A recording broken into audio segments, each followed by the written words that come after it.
नमस्कार, शुभरात्र सर्वांना। रात्रीची वेळ आहे आणि आजच्या व्हिडिओला की नाही रात्रीपासूनच सुरुवात झालेली आहे। म्हणजे ही व्हिडिओ क्लिप की नाही ज्या दिवशी मी जागरण गोंधळाला गेले होते ना त्या दिवशीच आहे। मागच्या व्लॉगमध्ये मी तुमच्याबरोबर शेअर केलं, जागरण गोंधळ होता आमच्या कॉलनीमध्ये आणि तिथे मी गेली होती ना, तर मग तिकडचं सगळं आटपलं। त्यानंतर आपल्या घरातली वगैरे आरती वगैरे करून घेतली होती संबळ वाजवून, आणि त्याच दिवशीची ही रात्रीची व्हिडिओ क्लिप आहे। तर ना नेहमीप्रमाणे सगळी कामं वगैरे आटपली आणि जेवलो वगैरे, जेवण झाली, कट्टा वगैरे स्वच्छ करून घेतला, भांडी वगैरे घासून बाहेर गॅलरीमध्ये पालती घातली आणि थोडासा वेळ होता आज ना, जेवण वगैरे लवकर आटपली होती। 10:30 वाजेपर्यंत सगळं भांडे वगैरे घासून सगळं आटपलं होतं। आणि चला मग म्हटलं आता थोडासा वेळ जो राहिलेला आहे ना, तर तो सार्थकी लावावा, म्हणजे ना राहिलेलं काम करून घ्यावं। तर कडाकणी करायची राहिली होती। आता एकदम जास्त पीठ कडाकण्यांचं मळलं ना की एकाच दिवशी कडाकणी करणे शक्य होत नाही। त्याचं पीठ मी थोडंसं ठेवलं होतं शिल्लक। लाटायचं पण असं आणि तळायचं पण एकटीचंच म्हटलं ना की मग तारांबळ होते भरपूर। तर मग म्हटलं चला आता आज ना ही कडाकणी करून घेऊया।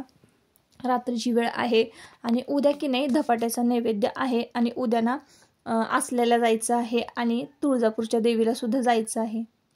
तर ताईंनो, तुमचा मला ना म्हणजे 1-2 ताई ज्या आहेत ना त्यांची कमेंट असते बरं का व्हिडिओला, की ताई व्हिडिओ तुम्ही रोज अपलोड करत जा, तुमचे व्हिडिओ बघायला आवडतात, तुमचं रुटीन बघायला आवडतं। मला प्रश्न पडतो की मी काय दाखवते जास्त काही, तर मी तुमच्या म्हणजे फायद्याचं दाखवत नाही असं मला वाटतं। जर समजा काही माहितीपूर्ण असेल तुमच्याबरोबर शेअर करण्यासारखं तरच व्हिडिओ शूट करावा आणि तुमच्याबरोबर शेअर करावं असं मला वाटतं, किंवा तुम्हाला सांगण्यासारखं काय जर असेल तर मला असं वाटतं की तो व्हिडिओ तुमच्याबरोबर शेअर करावा। रोज रोज तरी व्हिडिओ काय आपण शूट करणार आहे आणि अपलोड करणार आहे असा विचार येतो। त्यामुळे माझे व्लॉग जे आहेत ते रेग्युलर नसतात। तर मी विचार करत होते की फक्त आठवड्यातनं 2दाच व्लॉग जो आहे तो अपलोड करायचा, नाहीतर मग मिनी व्लॉग ना रोज अपलोड करायचा असं मी विचार करत होते। तर काही ज्या आपल्या सबस्क्रायबर आहेत, व्ह्यूअर्स आहेत ना, तर त्या ताईंना आपले व्लॉग रोज बघायला आवडतात। त्यामुळं म्हटलं चला साधं सिंपल जरी असलं ना आपलं रुटीन तरीसुद्धा आपण मग शेअर करत जाऊया, कारण काही जणांना आपलं रुटीन जे आहे ते आवडतं। आणि नक्कीच काय माहितीपूर्ण जर असेल किंवा ज्वेलरीबद्दल म्हणा किंवा इतर कशाही बद्दल ना, तर मग मी ते माहिती तुमच्यापर्यंत पोहोचवणारच आहे आणि अशा पण रेसिपीज मी तुमच्याबरोबर शेअर करतच असते कुठल्या ना कुठल्या। तर तुम्ही माझ्या व्हिडिओची वाट बघता, तुम्हाला व्हिडिओ आवडता, त्याबद्दल मी तुमची मनापासून आभारी आहे आणि खूप खूप थँक्यू। कारण तुमच्या ना एका कमेंटमुळं माझ्यामध्ये इतकी ऊर्जा संचारते ना, आणि असं वाटतं की चला मग पुन्हा आपलं रुटीन जे आहे सकाळपासून शूट करून एडिट करून तुमच्यापर्यंत शेअर करावं। मी जी काही कामं करते, कशा पद्धतीनं करते, हे सगळं तुमच्याबरोबर मला शेअर करायला खूप आवडतं आणि तुम्हीही तेवढ्याच आवडीनं माझे व्हिडिओ बघता। त्यामुळं मग म्हटलं चला आता बघा कामाला सुरुवात केलेली आहे। कडाकणे मी आज पूर्ण लाटून घेणार आहे, तर जवळजवळ 60-70 तरी कडाकणे असतीलच। ज्या दिवशी पीठ मळलं ना त्या दिवशी मी 30-40च कडाकणे लाटले आणि थोडंसं जरी पीठ मळलं ना तरी भरपूर बरं का कडाकणे होतात। 2 डब्बे भरले होते कडाकण्याचे। आणि मी ज्या पोळपाटावर लाटते ना कडाकणे, तर त्या पोळपाटाला ना मी एक स्टिकर लावलेलं आहे प्लास्टिकचं। आता हे प्लास्टिकचं स्टिकर तुम्हाला ऑनलाईन मिळून जाईल बरं का। मी ऑनलाईन नाही घेतलेलं, मी ऑफलाईनच घेतलं, पण तुम्ही ऑनलाईन जर सर्च केलं ना तर तुम्हाला मिळेल, किंवा ऑफलाईन चौकशी करून बघा कुठे मिळतंय का, कारण खूप फायदेशीर आहे हे। आपण उन्हाळ्यामध्ये बघा पापड लाटतो, दिवाळीमध्ये करंजा लाटतो आणि नंतर मग एरवी नवरात्रात सुद्धा उपयोगी येतं हे प्लास्टिकचं स्टिकर। पोळपाटावर अशा पद्धतीने चिटकवलं ना तर एकदम भराभर लाटता येतं, तेल पीठ न लावता। कुठलाही पदार्थ असू दे, करंजी असू दे, कडाकणे असू देत, त्यानंतर पापड, पुरी, कुठलाही पदार्थ।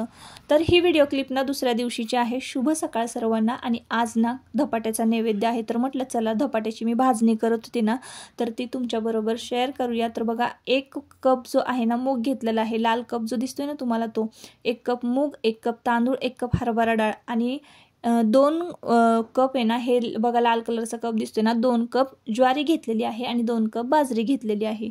तर अशा पद्धतीनं मी या प्रमाणामध्ये सगळे धान्य घेतलेले आहेत। आता यामध्ये ना तुम्ही कुठलंही कडधान्य ॲड करू शकता आणि समजा म्हणजे जसं की तुम्हाला उडीद डाळ वगैरे घालायची असेल तर उडीद डाळसुद्धा तुम्ही यामध्ये घालू शकता, पण मी स्किप केली कारण उडीद डाळ चिकट असते त्यामुळं। आणि मग सगळे पदार्थ आहे ना, म्हणजे सगळे कडधान्य व्यवस्थित भाजून घ्यायचे.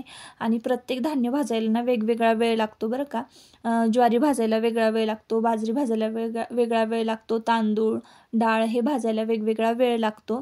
तर हा डिटेल्समध्ये भाजणीचा व्हिडिओ मी करेन, तेव्हा तुमच्याबरोबर शेअर करेन. आता व्लॉगमध्ये असंच तुमच्याबरोबर शेअर करते.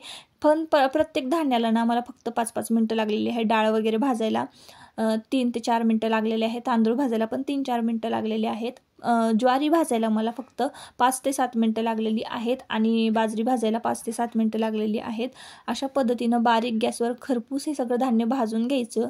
आणि धणे घेतले होते थोडेसे 1 चमचाभर आणि 1 चमचाभर जिरं घेतले. मेथीदाणे टाकले तर टाका, नाही तर 4 टाकायचे फक्त दळताना, एवढेच टाकायचे, जास्त नाही टाकायचं. मी फक्त घेतलं होतं ते. त्यानंतर भाजणी वगैरे केली, स्वतःचं छानपैकी आवरलं, साडी वगैरे नेसली आणि ना त्यानंतर इकडं आले होते मी महालक्ष्मी देवीला. तर महालक्ष्मी देवीच्या दर्शनासाठी आलेले आहे. आज कडाकणी आणि धपाट्यांचा नैवेद्य असतो. तर माझे कडाकणे तर आदल्या दिवशीच झाले होते, म्हणजे सुरुवातीला तुम्ही पाहिलं ना, रात्री मी कडाकणे लाटत होते. तर मला दुसऱ्या दिवशी आत्ता म्हणजे या दिवशी महालक्ष्मी देवीला यायचं होतं 8व्या माळेला ना, म्हणूनच मी कडाकणे रात्रीच लाटून घेतलेले आहेत. आणि धपाटे ना घरी जाऊन करणार आहे. तर आमचं ना यायचं नक्की नव्हतं, त्याच्यामुळे मग जरा गडबड गोंधळात झाला. आज जर समजा यायचं आमचं नक्की असतं ना, तर मी सकाळी उठूनच धपाटे वगैरे दळून धपाटे करूनच घेऊन आले असते नैवेद्यासाठी. तर आम्ही मंदिरामध्ये गेलो ना, सगळीकडे छान असं गुलाबीच झालं होतं. आजचा शुभ रंग होता गुलाबी आणि सप्तशतीचे पाठ चालू होते. त्यानंतर गाभाऱ्यामध्ये प्रवेश केला आणि एवढं भारी वाटलं ना. तर महालक्ष्मी देवींचा साज जो आहे, डोक्यापासून पूर्ण पायापर्यंत सगळं सोन्याचा साज त्यांना चढवलेला होता देवीला. इतकं छान देवीचं देखणं रूप दिसत होतं आणि फोटो काढून दिला, त्यामुळं तर एकदम बरं वाटलं मला. तुम्हाला पण दर्शन घेता आलं. आणि हा जो वाडा मी तुम्हाला दाखवते ना, तर तो शिवाजी महाराजांची मुलगी राणू अक्कांचा वाडा आहे हा. म्हणजे शिवाजी महाराजांची आणि सई राणी साहेबांची मुलगी राणू अक्का, संभाजी महाराजांची बहीण सक्की, तर त्यांचा वाडा आहे हा. आणि खरं म्हणजे रिअलमध्ये वाडा आहे तो. आणि देवळाच्या पाठीमागच त्या वास्तव्यास होत्या. जाधवांना त्यांना दिलं होतं. तर मागच्या वर्षी ना आम्ही तो वाडा आतमधून बघितला होता. ह्या वर्षी काही वेळ नव्हता, त्यामुळे बाहेरूनच तुम्हाला दाखवला. आणि मग आलो आम्ही आसल्याच्या भवानी आईला. आसल्याच्या भवानी आईचं दर्शन वगैरे घेतलं, होमाचं दर्शन घेतलं आणि मग लगेचच परतीचा प्रवास.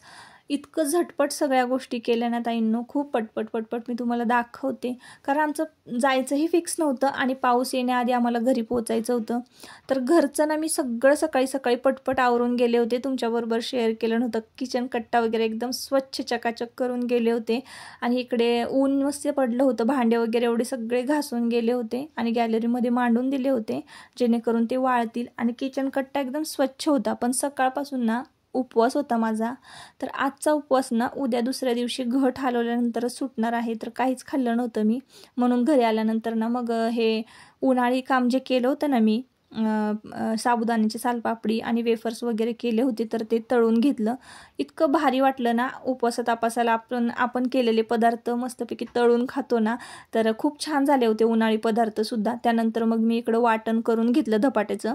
मिरची, त्यानंतर कोथिंबीर, जिरं आणि लसूण ह्या सगळ्याचं वाटण करून घेतलं. आणि त्यानंतर बघा पीठ घेतलेलं आहे इथं धपाट्याचं मळायला.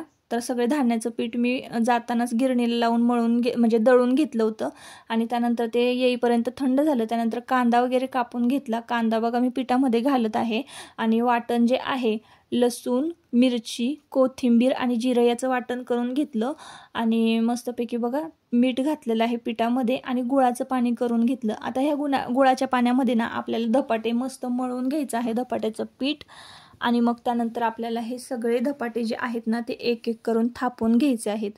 तर कापडाला पाणी लावायचं आणि त्यामध्ये ना आपण जसं भाकरी थापतो ना त्या पद्धतीनं आपल्याला हा धपाटा जो आहे तो थापून घ्यायचा आणि छान भाजून घ्यायचा आहे. भाकरी भाजतो त्याच पद्धतीनं आपल्याला हा धपाटा भाजून घ्यायचा आहे. तर मी तुम्हाला तर काही धपाटे थापताना व्हिडिओ क्लिप जी आहे ती शूट करायचीच राहिली माझी. तर मी तुम्हाला इथं दाखवते. मसाले भात मस्तपैकी केला होता आणि त्यानंतर उसळ केली होती आणि धपाटे केले होते. तर त्याचा नैवेद्य मी देवीला दाखवलेलं आहे. आजच्या व्हिडिओमध्ये धपाट्याची रेसिपी सांगताना जरा गडबडच झाली, कारण आपल्याला मंदिरात सुद्धा जाऊन यायचं होतं देवदर्शनासाठी. परत मी एखाद्या व्हिडिओमध्ये निवांत आणि व्यवस्थित अशी रेसिपी तुमच्याबरोबर शेअर करेन. आता आजच्या व्हिडिओचा शेवट मी इथंच करते. परत आपण पुन्हा भेटूया नवीन एका व्लॉगमध्ये. तोपर्यंत स्वतःची काळजी घ्या आणि मजेत राहा. चला, बाय बाय.